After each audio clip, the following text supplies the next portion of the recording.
In today's episode, we're diving into the most chilling animal attacks ever suffered by police officers. From sudden ambushes in the wild to deadly encounters in their own homes, these were the men and women sworn to protect others. But when nature turned on them, no training could prepare them.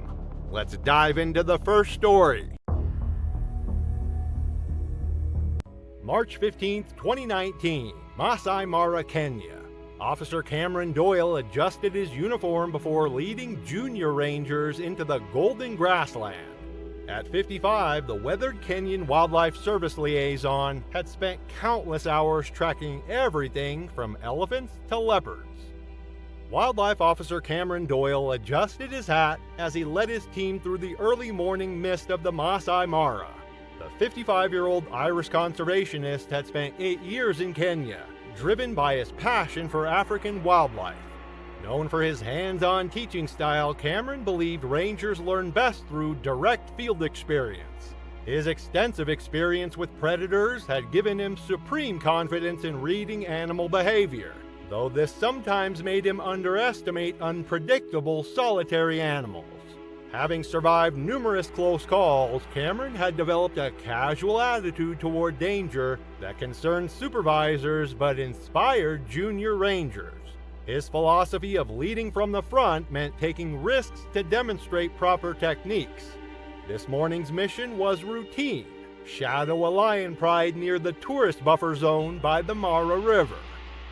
A series of large, cloven hoofprints diverged from the main path, leading toward a dense thicket of thorny bushes about 50 meters away. The impressions were deep and fresh, still holding moisture from the morning dew. Cameron recognized them immediately: Cape buffalo, and from the size of the prints, a mature bull. He motioned for the rangers to stay back while he investigated, seeing this as a perfect teaching opportunity about tracking dangerous game. The Cape buffalo stands as one of Africa's most formidable creatures, weighing up to 900 kilograms and possessing a temperament that has earned it a place among the continent's Big Five. These massive bovines are responsible for more hunter deaths than any other African animal. Their unpredictable nature and incredible strength make them particularly dangerous when surprised or cornered. Bulls often separate from the herd during the dry season, becoming increasingly aggressive and territorial as they age. Cameron approached the thicket cautiously, his boots making soft impressions in the sandy soil. He crouched beside a fresh pile of dung, still steaming in the cool morning air, and began explaining to the distant rangers how to determine the animal's direction of travel based on the scatter pattern. The dung was dark and fibrous, indicating the buffalo had been feeding on coarse grass during the night. As Cameron leaned closer to examine the spoor, pointing toward where the tracks continued into the dense brush, the sound of crashing vegetation erupted from directly ahead. The massive Cape buffalo bull had been lying motionless in the shade of the thicket, less than 10 meters away, completely hidden by the thorny branches. The animal's dark hide had blended perfectly with the shadows, making it invisible until it exploded into motion. The bull charged with devastating speed, its massive head lowered and curved horns aimed directly at Cameron. The officer had barely begun to stand when 800 kilograms of enraged buffalo struck him with the force of a freight train. The impact lifted Cameron completely off his feet, launching him backward into a cluster of weight and bit thorns. The buffalo's left horn penetrated deep into Cameron's abdomen, just below the rib cage, while the right horn caught his left thigh, tearing through muscle and shattering the femur. Cameron crashed into the thorny bush, the branches tearing at his uniform and exposed skin as he tumbled through the vegetation. Before he could even attempt to move, the buffalo was on him again. The massive bull drove both horns into Cameron's chest cavity, the left horn puncturing his lung while the right horn cracked 3 ribs and damaged his liver. Blood began filling his punctured lung, making each breath a desperate struggle. The buffalo lifted its massive head, raising Cameron's broken body nearly 2 meters off the ground before shaking violently from side to side. The officer's spine compressed and twisted under the tremendous force, vertebrae cracking audibly. When the bull finally released him, Cameron fell limply to the ground, his body contorted at unnatural angles. The enraged animal stepped back momentarily, snorting and pawing the ground before delivering a final devastating blow. The buffalo's massive hoof came down directly on Cameron's skull, the impact crushing bone and causing immediate brain trauma. Blood poured from his ears and nose as his body convulsed once before going completely still.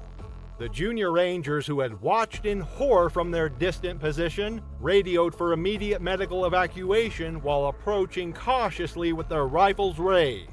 The buffalo had retreated into the thicket after the attack, disappearing as quickly as it had appeared. When they reached Cameron, he was already beyond help, his injuries far too severe for any medical intervention. Cameron's family in Ireland received the devastating news within hours, while the local Maasai community held a traditional ceremony to honor his memory. The buffalo responsible vanished into the vast Mara ecosystem. Wildlife officials noted that such incidents serve as stark reminders of the inherent dangers faced by those working with Africa's most dangerous animals. May 9th, 2023 was a warm and quiet evening on the east side of Indianapolis. The air was thick with spring, heavy with the scent of budding trees and freshly cut grass. In the suburbs, children rode bikes between mailboxes, parents folded laundry in front of softly playing televisions, and neighbors greeted one another across trimmed hedges as daylight began to fade.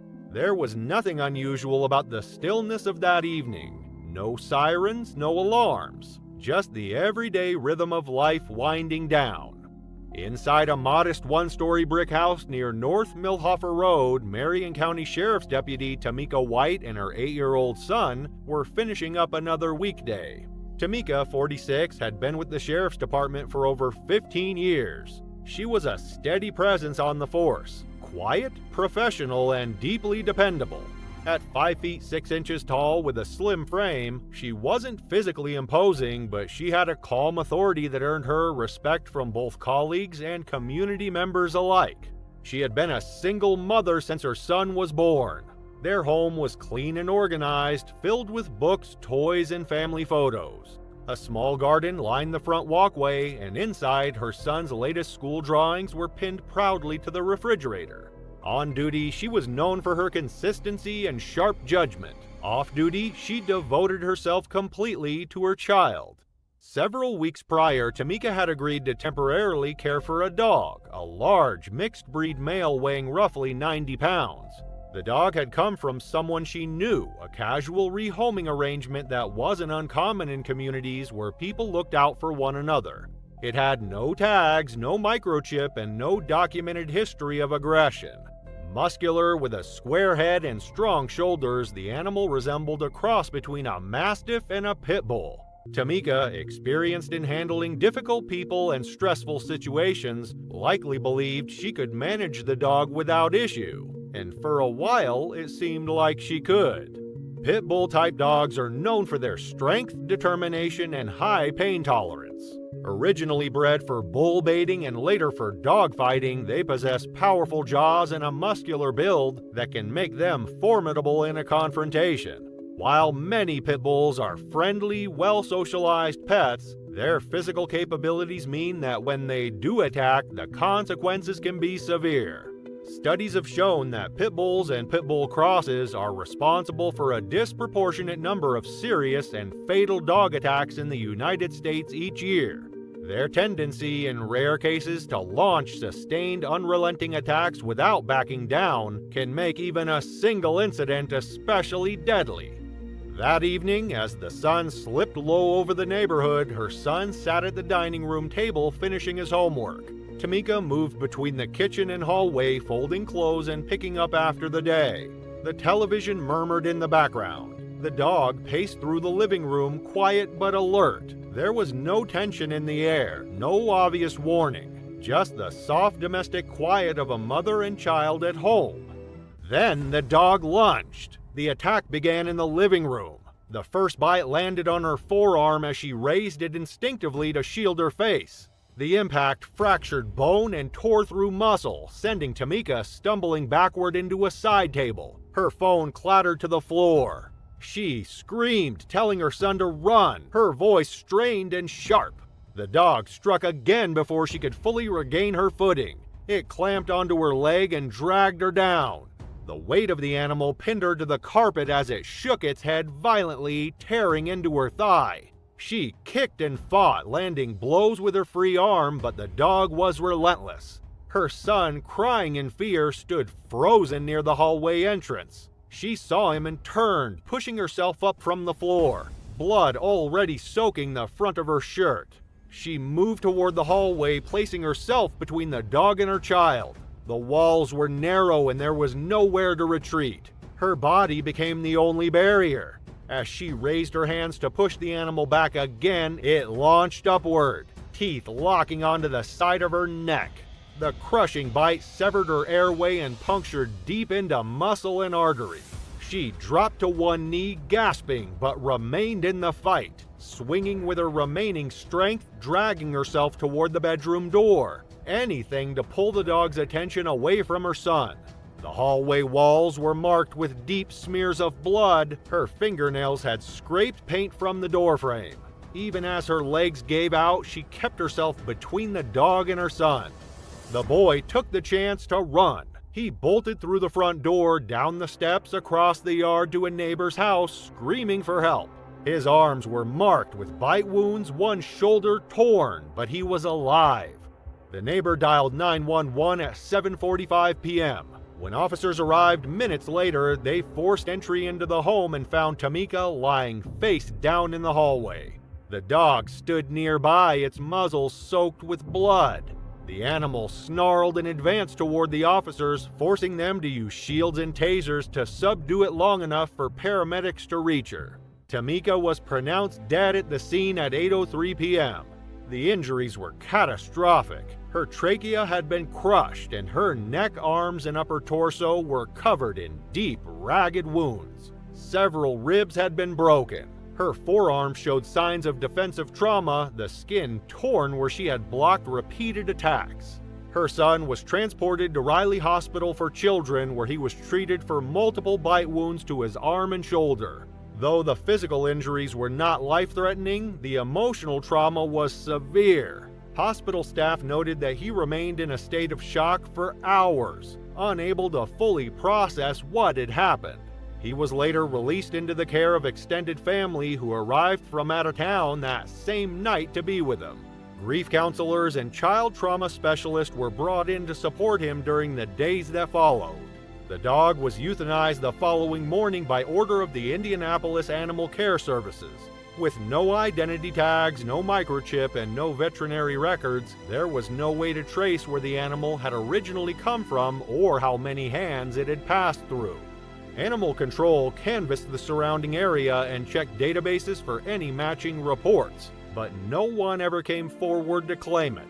Whatever history the dog carried, whether neglect, abuse, or poor training, died with it, leaving behind only unanswered questions and irreversible damage.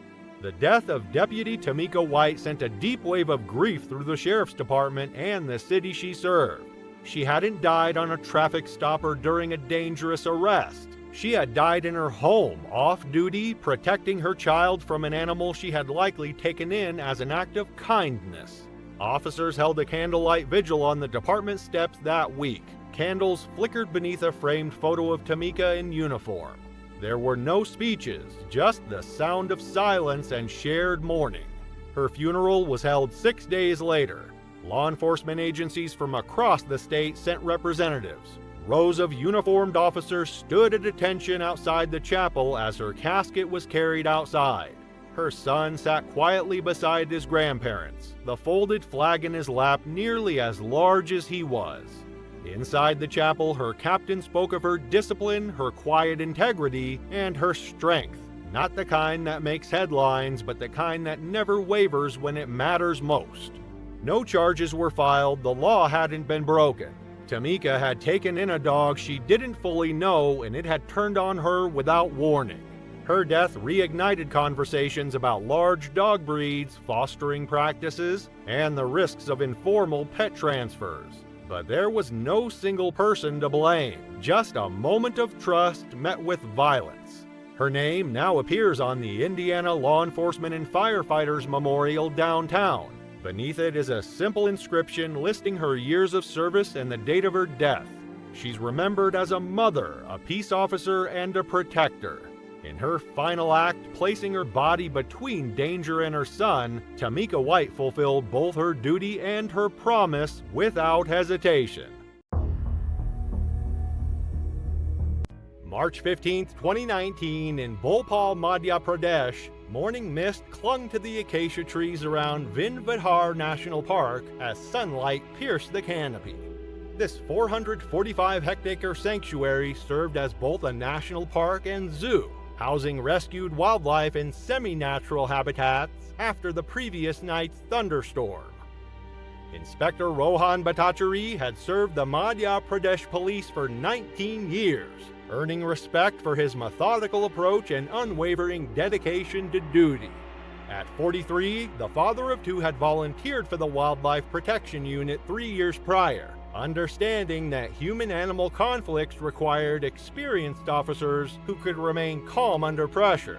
Known for his by-the-book approach, yet reluctant to wait for backup when civilians might be in danger, Rohan had built a reputation for handling situations personally rather than risk delays. Having grown up in rural Madhya Pradesh, where encounters with wild animals were common, he believed his childhood experience gave him an intuitive understanding of animal behavior, a confidence that had served him well in previous incidents, but made him less cautious about approaching dangerous animals alone. The emergency call reached the station at 7:12 a.m. Night security reported structural damage to the outer perimeter of Enclosure Section C, where the facility housed its rescued sloth bear. The storm's intensity had loosened several fence panels, creating gaps large enough for the animal to escape. Park officials requested immediate police assistance while they assembled the specialized containment team. Rohan arrived within 15 minutes, accompanied by Constable Vikram Singh, a junior officer with limited experience in wildlife situations.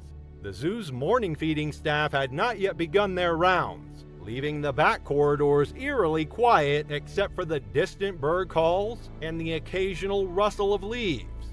Sloth bears, despite their deceptively sluggish name, rank among India's most formidable predators.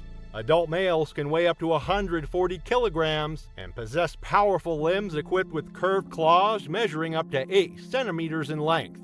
These omnivores develop their impressive physical capabilities to tear apart termite mounds and defend against tigers and leopards in their natural habitat. Their unpredictable temperament makes them particularly dangerous when startled or cornered. Unlike other bear species, sloth bears attack with remarkable speed and persistence, using their claws to inflict devastating wounds before delivering crushing bites with their powerful jaws. Rohan and Constable Singh approached the damaged enclosure area through the service corridor behind the feeding yards. Metal crates and maintenance equipment created shadows in the dim morning light. The inspector carried a standard-issue flashlight while Singh remained near the corridor entrance, monitoring radio communications with the approaching containment team. A metallic scraping sound emerged from behind a stack of shipping containers approximately 10 meters ahead. Rohan signaled for Singh to maintain his position while he investigated the source. The inspector assumed the noise indicated either escaped livestock or possibly the bear attempting to return to familiar territory. Moving cautiously toward the containers, Rohan turned on his flashlight and swept the beam across the concrete floor. The light revealed scattered hay and overturned feed buckets, but no immediate signs of the missing animal. As he stepped around the largest container, the sloth bear exploded from its concealment behind a maintenance bin.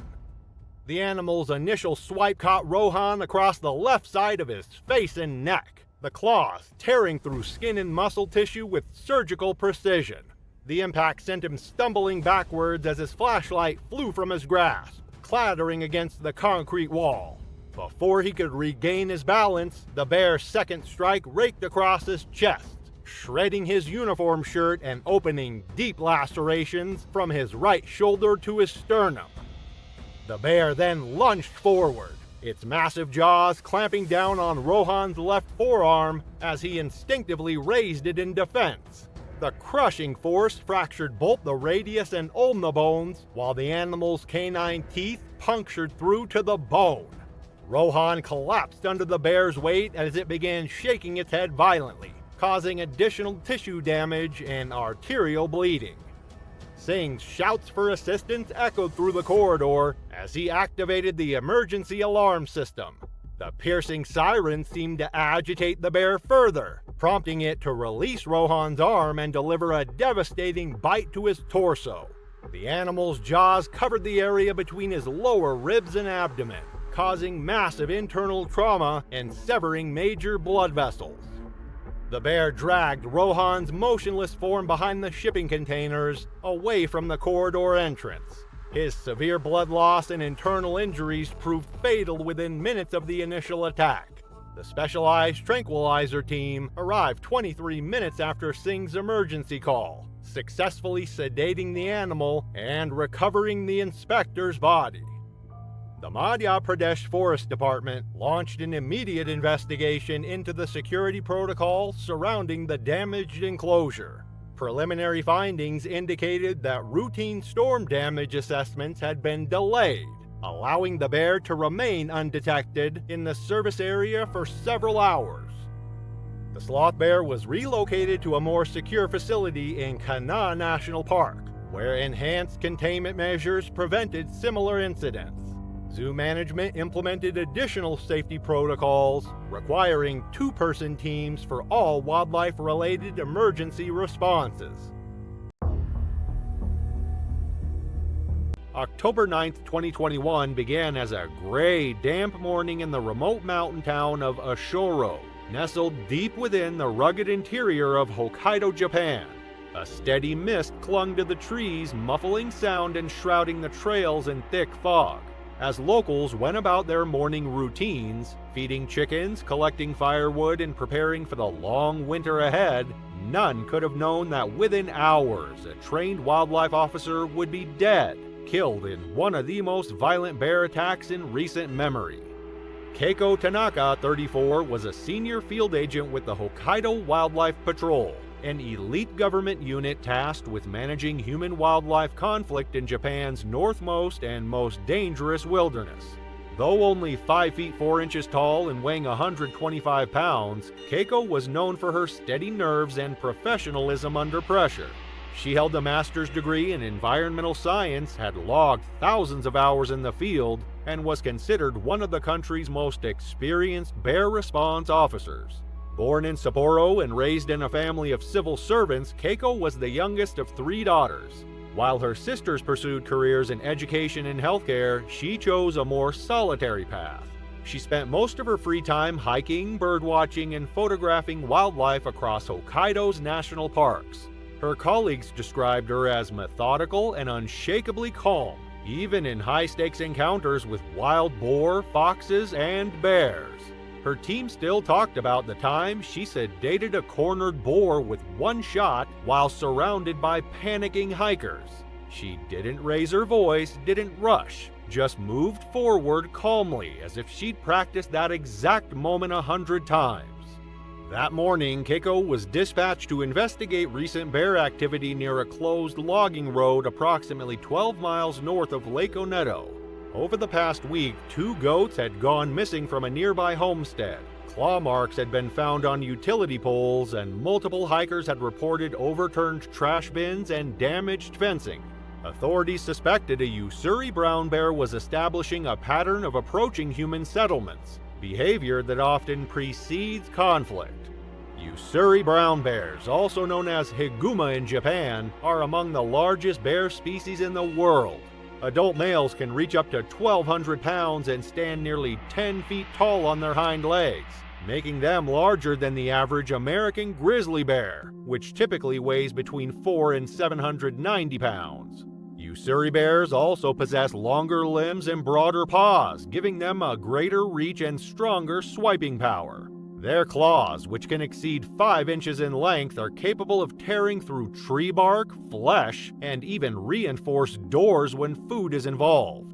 With a bite force estimated at over 900 pounds per square inch and the ability to sprint at speeds of over 30 miles per hour, Ussuri brown bears are apex predators by every measure. In recent years, Japan had seen a sharp rise in bear encounters, especially in the fall when Ussuri brown bears descend from the mountains in search of food, like acorns, chestnuts, and mountain grapes to fatten up before hibernation. A combination of deforestation, aging rural populations, and warmer winters had disrupted the bears' natural behaviors. With fewer natural food sources and fewer humans living in remote areas, the bears had grown bolder, venturing farther into towns and villages. In 2021 alone, there were over 150 reported bear attacks across Japan, the highest number in more than a decade. Hokkaido, home to the country's densest bear population, accounted for nearly half of them. Wildlife officials had warned that bears were no longer just wandering into backyards. They were now exhibiting aggressive behavior, breaking into homes, attacking livestock, and in some cases charging unprovoked. It was no longer a question of if someone would get hurt, it was a matter of when. Keiko arrived at the trailhead alone at 6:41 a.m. The area had been closed to the public and initial inspection duties were considered low risk. Following protocol, she radioed her location and began her assessment on foot, equipped with a tranquilizer rifle, a sidearm, and a GPS tracker. The temperature hovered around 35 degrees and visibility was limited to just over 100 feet due to dense fog rolling in from the west. At 7:04 a.m., Keiko reported fresh scat, overturned logs, and claw marks on a cedar tree. She indicated she would continue uphill to a clearing that offered a wider vantage point. That was her final transmission. At 7:17 a.m., Keiko missed her scheduled check-in. Her supervisor attempted contact multiple times with no response. A secondary unit led by Officer Kazumori was dispatched immediately. He arrived at her last known location at 7:52 a.m. What he found was a scene of violent chaos. Keiko's tranquilizer rifle was lying on the ground with the barrel bent backward at a near 90-degree angle. Her utility belt was torn and partially buried under brush. The nearby dirt was churned and slick with blood.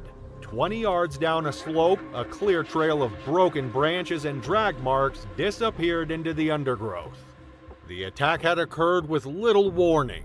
Based on forensic analysis, the bear had likely been resting just upslope, concealed in the thick vegetation. As Keiko passed below, the bear charged downhill, using gravity and speed to deliver a devastating initial blow. Its paw struck her left shoulder from behind, dislocating it and knocking her off her feet. She fell face first into the mud, briefly dazed, before attempting to crawl toward her dropped rifle. The bear descended quickly, pinning her with its full weight, estimated at over 800 pounds. Deep claw marks were later found across her back and thighs, indicating an attempt to hold her in place while inflicting maximum damage. The bear targeted her head and neck first, biting through the rear of her helmet and fracturing her skull. Her screams were likely muffled by the surrounding fog and heavy forest cover, preventing anyone from hearing her. Keiko tried to roll on her side, but the bear repositioned with chilling efficiency, tearing into her chest cavity with its front claws while holding her arm in its jaws. Evidence suggested she continued to fight. Her service pistol was later found 5 feet from the body with the safety off, but she never got a shot. The bear eventually dragged her further down the slope and partially buried her body under a layer of branches and pine needles, a behavior sometimes observed in bears attempting to cache food. Officer Mori located her body at 8:19 a.m. She had suffered catastrophic trauma, a shattered skull, crushed sternum, multiple spinal fractures, and extensive internal bleeding. She was pronounced dead at the scene. Later that evening, the bear was tracked by drone-mounted thermal cameras and dispatched by a ground team after it charged the responding officers. It was confirmed to be a large, healthy male in peak condition. There was no sign of illness or starvation, leading experts to conclude that the bear had simply become habituated to human presence, a growing issue in rural Hokkaido as food sources become scarce and natural barriers erode. Keiko's death shocked the region. It was the first fatal bear attack on a wildlife officer in Hokkaido in over 3 decades. A small memorial was held in her hometown of Sapporo, followed by a formal ceremony attended by forestry agency officials, local law enforcement, and dozens of wildlife workers from across the country. Her family declined all interviews, asking only for privacy and space to grieve. In the weeks that followed, the agency quietly updated its operational guidelines. Solo patrols in known bear activity zones were suspended, and all future inspections now required at least 2 officers and aerial drone surveillance in low visibility conditions. Though no public legislation followed, Keiko's death became a case study in risk management training across Japan's wildlife enforcement programs. Today, a weathered wooden sign marks the location where Keiko was last seen. Visitors hiking the old trail will find her name etched into the grain, alongside the date and a simple reminder of the danger that still lingers in the forests of Hokkaido. March 15, 2018, in Pantanal region, Brazil. Federal agent Thiago Lima adjusted his tactical vest as morning mist clung to the wetlands. At 37, Lima had spent 2 years infiltrating illegal wildlife tracking networks in Brazil's most biodiverse region, where jaguars ruled as apex predators and criminals operated with impunity. Agent Lima crouched behind a massive cecropia tree, his weathered hands gripping his radio as he coordinated with 3 other federal agents positioned around the suspected poaching camp. At 37, Lima had spent 12 years with Brazil's federal police, specializing in wildlife crimes that took him deep into the Pantanal's most remote regions. Known for his relentless pursuit of criminals and unwillingness to let suspects escape, Lima had earned concern from colleagues who worried about his tendency to chase fugitives alone into dangerous terrain. Having lost his younger brother to poachers 5 years earlier, Lima's dedication to stopping wildlife crimes had become deeply personal, sometimes clouding his tactical judgment. Intelligence reports indicated this remote site served as a processing center for jaguar parts destined for black markets across Asia. The camp sat in a natural depression surrounded by thick caranda palms and dense undergrowth. Lima had been tracking the ring's leader, Carlos Mendoza, for 18 months through a carefully constructed undercover identity. Today's raid represented the culmination of painstaking investigative work that had taken him deep into Brazil's criminal underworld. The jaguar stands as South America's largest cat and the 3rd largest in the world. These solitary hunters possess the strongest bite force of any big cat, capable of crushing turtle shells and crocodile skulls with ease. Adult males can weigh up to 250 pounds and measure 8 feet in length. Their spotted coats provide perfect camouflage in the dappled light of forest environments, making them nearly invisible until the moment they strike. As Lima's team moved into position, a figure burst from the camp's main shelter. Mendoza had spotted the approaching agents and fled toward the dense forest. Lima immediately gave chase, his boots splashing through shallow pools as he pursued the suspect into increasingly thick vegetation. The canopy above filtered sunlight into scattered patches, creating a disorienting maze of shadows and light. 40 meters into the pursuit, Lima ducked beneath a low-hanging branch when movement in his peripheral vision made him freeze. A massive jaguar, drawn to the area by the scent of butchered game, had been stalking through the underbrush. The 200-pound male launched itself from a concealed position just 15 feet away. The cat's powerful hindquarters propelled it through the air with devastating force. Its front claws, each measuring over 2 inches, struck Lima's shoulders and chest, shredding through his tactical vest like paper. The impact sent both predator and prey crashing to the muddy ground with bone-crushing force. Lima's radio crackled with static as his transmission cut mid-sentence. The jaguar's jaws clamped down on his throat with 1,500 pounds of PSI, instantly crushing his windpipe and severing major arteries. His hands instinctively reached for his sidearm, but the weapon had been knocked from its holster during the initial impact. The cat's rear claws raked across Lima's abdomen, opening deep gashes that exposed internal organs. Blood pooled rapidly in the depression where they struggled, mixing with stagnant rainwater and decomposing vegetation. The jaguar's canine teeth, measuring nearly 3 inches, punctured through muscle and bone as it maintained its death grip. Lima's body went limp within 90 seconds as massive blood loss and oxygen deprivation took their toll. The jaguar, following its instinctual behavior, began dragging the lifeless agent toward a more secluded location deeper in the forest. Lima's team discovered his body 40 minutes later, partially concealed beneath fallen palm fronds in a natural depression 60 meters from where his radio had gone silent. Deep claw marks scarred nearby tree trunks, indicating the jaguar had used elevated positions during its ambush. His service weapon lay unused in the mud several feet from where the attack occurred.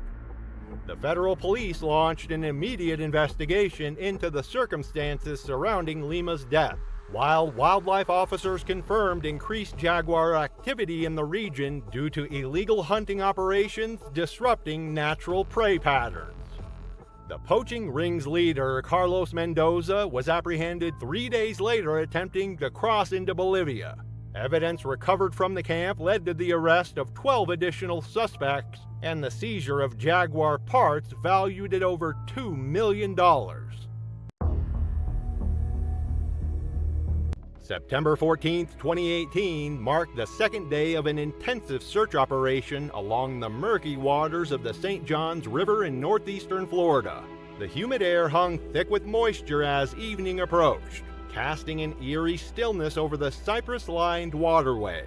Spanish moss draped from ancient trees like funeral shrouds, while the brackish water reflected the fading amber light. Deputy Mark Alston, a 34-year-old veteran of the Jacksonville Sheriff's Office, had volunteered for the river detail after a local teenager vanished near the popular fishing docks.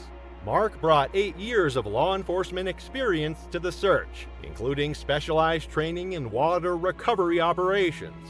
Known for his unwavering determination and refusal to abandon a case, Mark had earned a reputation among colleagues for going the extra mile when others had given up.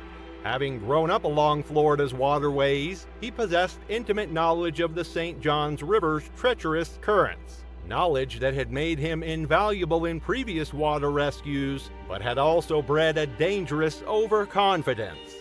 The missing teenager case struck him personally. His son was only 2 years younger than Tommy Chen, driving Mark to push beyond reasonable safety limits in his desperate search for answers. The missing person case had gripped the community. 17-year-old Tommy Chen had disappeared while fishing alone, leaving behind only his tackle box and a half-eaten sandwich on the weathered dock. His bicycle remained chained to the pier railing. The St. Johns River, known for its deceptive currents and hidden dangers, had claimed lives before. Mark had spent the entire day methodically scanning the shoreline, pushing through dense palmetto undergrowth and navigating treacherous mudflats. The oppressive Florida heat had drained most volunteers by afternoon, yet Mark persisted, driven by the hope of bringing closure to a grieving family. As twilight descended, Mark noticed something unusual snagging in the gnarled roots of a massive bald cypress. A scrap of blue fabric fluttered just beneath the water's surface, approximately 15 feet from shore. The discovery sent adrenaline coursing through his system as he radioed his partner, Deputy Sarah Martinez, who was canvassing the opposite bank several hundred yards downstream. The American alligator represents one of nature's most perfectly evolved predators, unchanged for millions of years. These apex predators inhabit freshwater environments throughout the southeastern United States, with Florida hosting the largest population. Adult males can reach lengths exceeding 14 feet and weight surpassing 1,000 pounds. Their powerful jaws generate bite forces of nearly 3,000 psi. Alligators are ambush predators, remaining motionless for hours while waiting for prey to venture within striking distance. Their eyes, nostrils, and ears are positioned on top of their skulls, allowing them to remain nearly completely submerged. During cooler months, they often seek shelter beneath undercut banks, making them virtually invisible. Without hesitation, Mark descended the steep embankment, his boots finding purchase on the slippery mud. The water felt surprisingly warm as it reached his shins, the murky surface concealing the bottom completely. He waded carefully toward the tangled fabric, each step stirring up clouds of sediment. The massive alligator had been resting beneath the undercut bank for hours, its prehistoric form perfectly camouflaged among the submerged roots. The 13-foot male had likely been drawn to the area by increased human activity. As Mark's legs disturbed the water directly above its hiding spot, the predator's ancient instincts triggered an explosive response. The attack came without warning. The alligator's massive jaws erupted from the murky depths, clamping down on Mark's left leg just below the knee with devastating force. The initial bite crushed through his tactical pants, skin, and muscle tissue, the serrated teeth penetrating deep into bone. Mark's startled cry echoed across the water as the predator's powerful neck muscles contracted. The alligator immediately initiated its signature death roll, a violent spinning motion designed to disorient prey and cause massive trauma. Mark's body was yanked beneath the surface as the reptile rotated with tremendous force, twisting his leg at an unnatural angle. During the death roll, Mark's head repeatedly struck submerged logs and roots, causing severe cranial trauma. The alligator's grip never loosened as it continued the violent rotation, each revolution causing additional tissue damage and blood loss. The alligator's powerful tail thrashed violently, propelling both predator and victim deeper into the canal.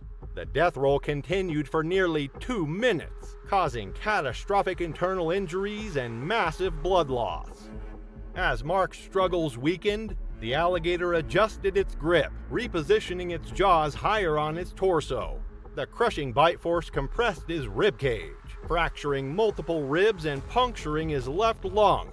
Water flooded into his damaged respiratory system as consciousness faded, the combination of trauma, blood loss, and drowning proving fatal. The predator eventually released its grip, allowing Mark's lifeless body to drift downstream. The alligator then retreated as Deputy Martinez rushed toward the disturbance. Martinez arrived within minutes of hearing the initial splash, finding only churned water and floating debris. Mark's radio floated among the scattered equipment, its emergency beacon flashing uselessly in the gathering darkness. She immediately called for backup and dive teams. The recovery operation commenced at dawn, with specialized dive teams from multiple agencies converging on the search area. After 14 hours of intensive searching, recovery divers located Mark's body wedged beneath a massive submerged log approximately 200 yards downstream.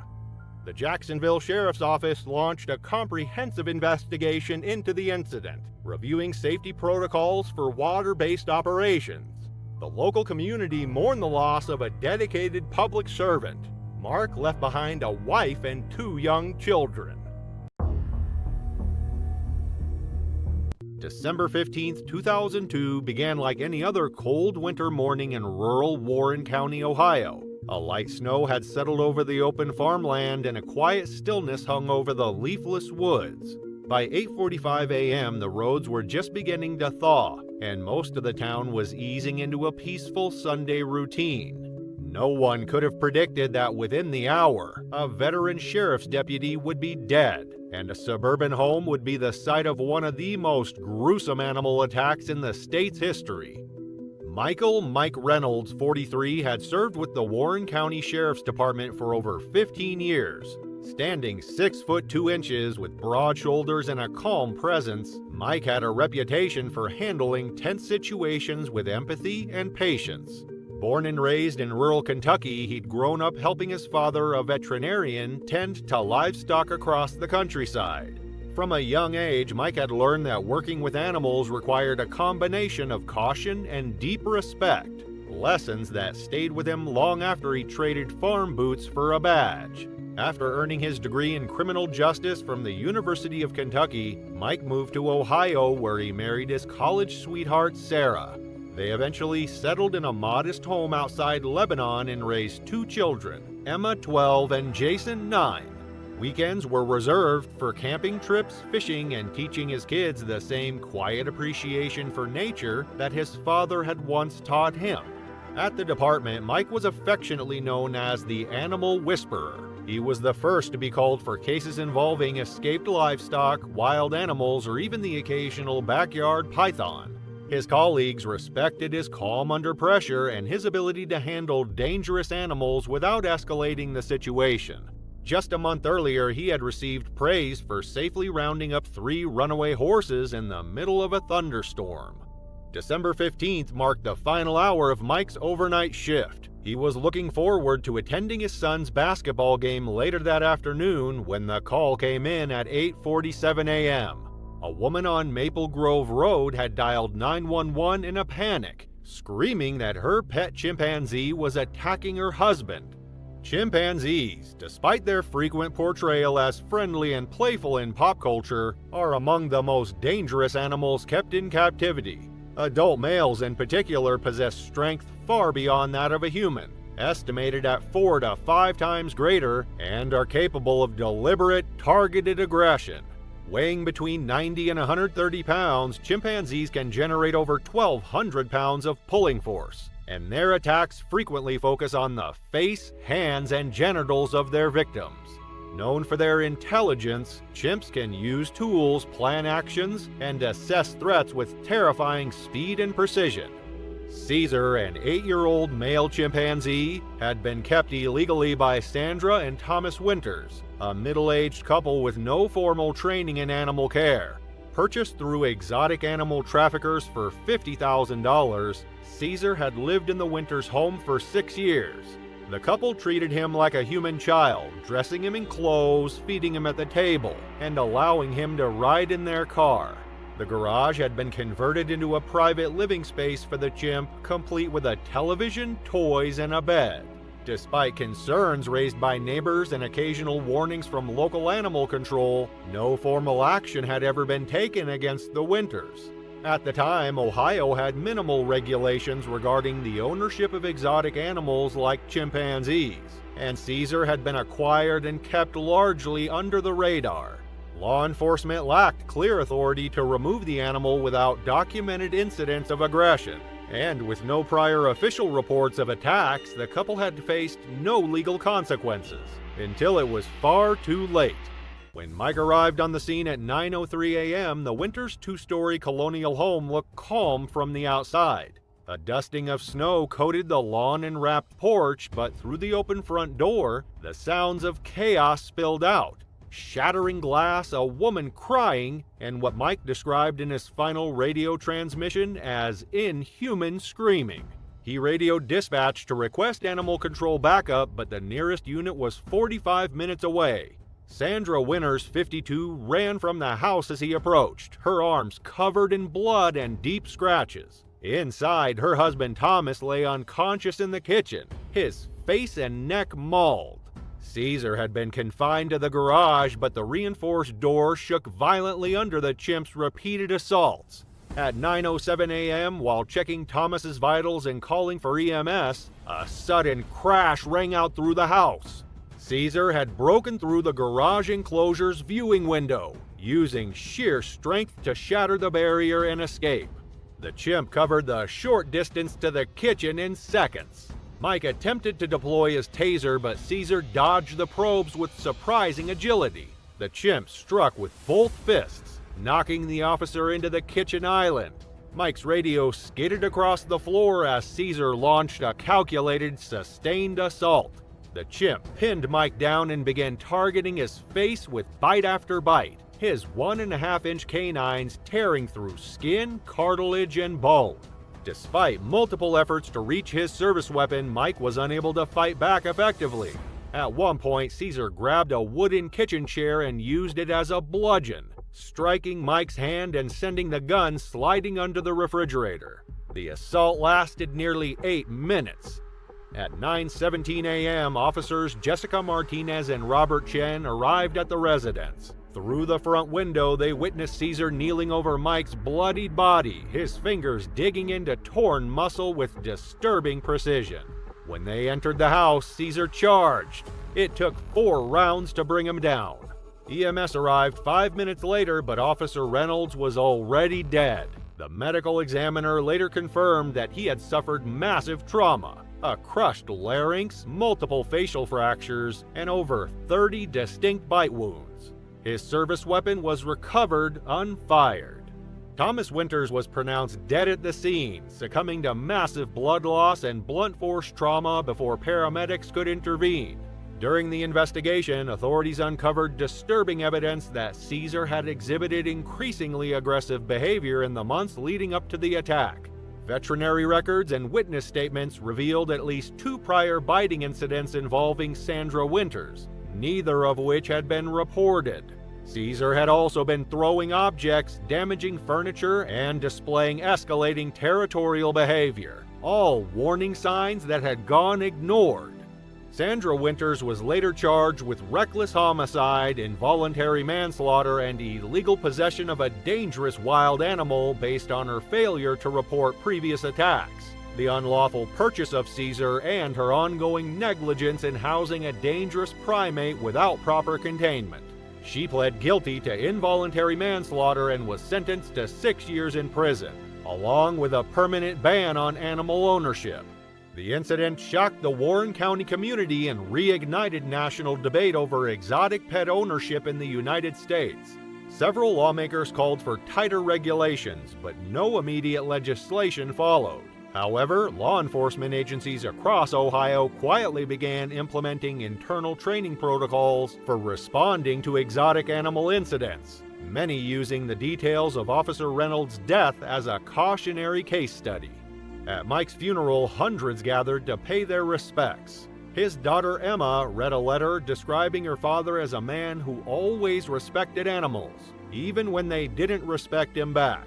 His widow, Sarah Reynolds, remained composed throughout the service, surrounded by family, friends, and fellow officers. The loss devastated the Reynolds family, who withdrew from public attention in the weeks that followed, focusing on grieving privately and caring for their 2 children. The community rallied around them, holding fundraisers and vigils in Mike's honor, ensuring his sacrifice would not be forgotten.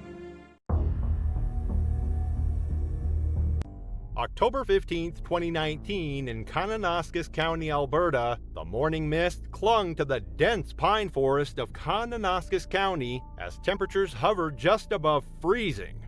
This rugged wilderness served as a critical corridor for wildlife migration during fall months when grizzly bears prepared for hibernation. Constable Eric Thorson adjusted his radio as he stepped out of the patrol vehicle. At 40 years old, the veteran RCMP officer had spent 15 years in law enforcement, the last 8 in rural Alberta, where wildlife encounters were routine. Known for his methodical approach and strict adherence to safety protocols, Eric had built a reputation for never cutting corners. However, his extensive wilderness experience had bred a quiet overconfidence that sometimes made him less vigilant about potential dangers. Having grown up hunting and fishing in these same mountains, Eric possessed intimate knowledge of the terrain, but this familiarity occasionally overrode his professional caution about staying together in bear country.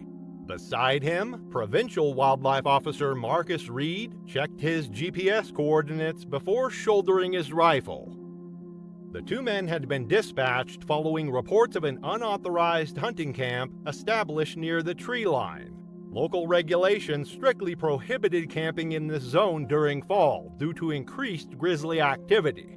The area featured dense undergrowth and scattered berry patches that provided ideal foraging conditions for the massive predators. Their boots crunched through frost-covered leaves as they began the ascent along a narrow game trail. Eric noted the abundance of salmonberry bushes lining the path, their bright orange fruit still clinging to branches despite the advancing season.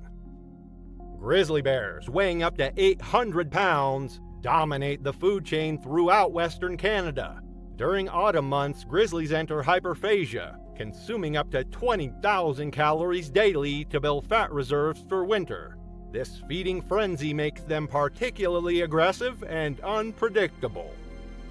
40 minutes into their hike, the officers paused at a small clearing where Reed consulted his GPS device. Eric removed his water bottle and mentioned his need to step away briefly, moving toward a dense patch of salmonberry bushes approximately 20 meters from the trail.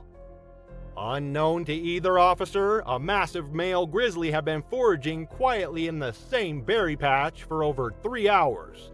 The 750-pound bear had discovered an exceptionally rich concentration of late-season fruit and had settled into methodical feeding, his dark brown fur blending seamlessly with the shadows.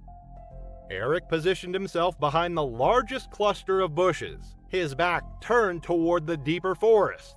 The sound and scent carried on the still morning air reached the feeding grizzly 15 meters away. The bear lifted its massive head, nostrils flaring as he processed the unfamiliar presence in his territory. The attack began without warning. The grizzly exploded from the undergrowth with terrifying speed, his massive frame crashing through salmonberry bushes as he closed the distance in 3 powerful strides. Eric heard the thunderous approach and began turning just as 750 pounds of muscle and fury struck him from behind. The bear's initial blow caught Eric across his left shoulder and back, the impact lifting him completely off his feet. 4-inch claws raked through his uniform jacket and into the flesh beneath, creating deep parallel gashes that immediately began bleeding profusely. The force fractured his left shoulder blade and dislocated his arm. Before Eric could attempt to rise, the grizzly was upon him again. Massive jaws clamped down on his upper back and neck area. 2-inch canine teeth punctured through muscle and tissue, while powerful jaw muscles compressed vertebrae and damaged the spinal column. Eric's body went rigid as nerve pathways were severed. The grizzly lifted Eric's limp form and shook him violently from side to side.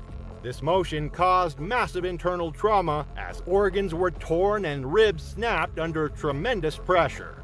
Blood began flowing from Eric's mouth and nose as internal hemorrhaging accelerated.